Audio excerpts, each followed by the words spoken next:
Attention, ce témoignage n'a pas pour but de faire la promotion d'un homme de Dieu ou d'un quelconque ministère, mais le but de montrer les œuvres accomplies par notre divin Maître, le Seigneur Jésus-Christ, et de le révéler au monde comme Fils de Dieu et vrai Dieu.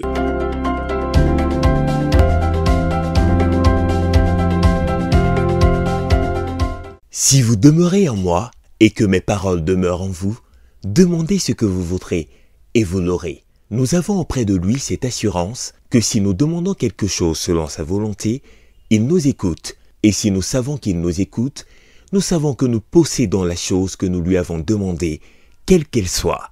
Et c'est avec cette ferme assurance de recevoir soit leur guérison, soit leur délivrance, ou encore d'être localisés par le Saint-Esprit au travers du serviteur inutile de Dieu, le berger régional Achiapakom Marie, qu'ils affluent des différentes communes d'Abidjan dans l'arène de la liberté.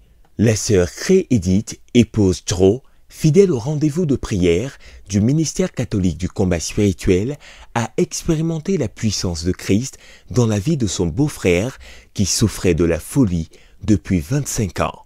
Cré Edith, épouse Dro. Depuis le 9 juin, j'ai commencé à visiter.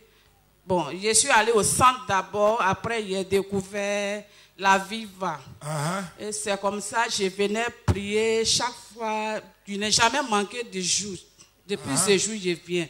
Alléluia. Et j'ai dit à mon beau de me suivre. Et chaque fois, il refusait. Et mon beau, il est fou. Depuis 25 ans, je suis rentré dans le foyer à 92 et 93. La maladie a commencé. Et depuis lors, il prend le médicament, ça ne finit pas. Toujours on prend le médicament, on paye le médicament pour lui. Et mon mari est retraité. C'est ainsi que le prénommé Jean va commencer à venir avec Dame Dro à la prière. Pendant qu'elle l'invite à prier pour sa guérison, elle intercède également pour lui. Et j'ai commencé à venir avec lui ici. Nous sommes venus pour la première fois. Après, deuxième fois, on était assis au terroir là-bas. J'ai dit, Jean, il faut prier pour ta maladie. Nous sommes fatigués de payer les médicaments. Tu vois que ton frère ne travaille plus. Il a dit oui. Et c'est comme ça, il a commencé à prier. Moi aussi, j'ai commencé à prier avec lui. Et arrivé à la maison, il a dit, Jésus, tu vas me guérir aujourd'hui. Je ne sortirai pas d'ici avec la maladie. Et arrivé à la maison, il a contrôlé ses médicaments. Il n'y avait plus rien dans le sachet.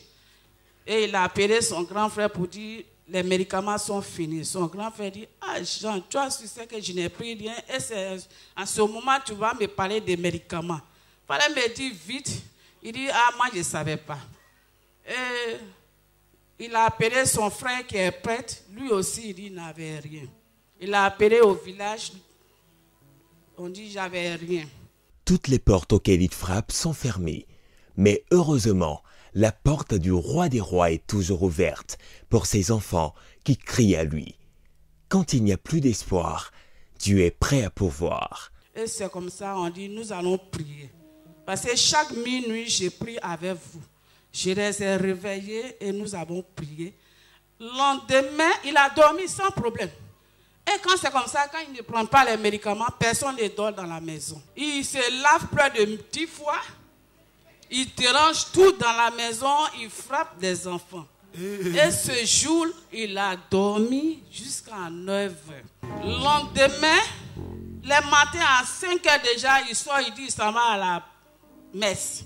Son frère dit, mais les gens dorment encore. Il dit, non, je m'avais prié. Et chaque fois, il faisait ça. Ce jour-là, il n'est pas parti. Le soir, il n'est pas parti. Il dit, mais Jean, aujourd'hui, c'est samedi, tu ne vas pas sur la parole. Il dit, non, je suis un peu fatigué. Après, vers les 18 heures, il allait se coucher sans les médicaments. Et jusque-là, Jean n'a plus pris les médicaments. Et ça va. Tu es tout pour moi, oh. Agneau de Dieu, tu es tout pour moi, oh. Ce que Dieu fait est inimaginable. Et personne ne peut le réaliser. Ainsi, je vous le dis en vérité, si quelqu'un dit à cette montagne, ôte-toi de là et jette-toi dans la mer, et s'il ne doute point en son cœur, mais croit que ce qu'il dit arrive, il le verra s'accomplir. C'est pourquoi je vous dis, tout ce que vous demanderez en priant, croyez que vous l'avez reçu et vous le verrez s'accomplir. Confère Marc 11, versets 23 à 24. Bien-aimés, demandez avec foi et venez toujours plus nombreux voir comme Jésus-Christ est bon et fait des miracles tous les vendredis et dimanches lors des rencontres de prière du ministère catholique du combat spirituel avec le berger régional Achia Pacom Marie.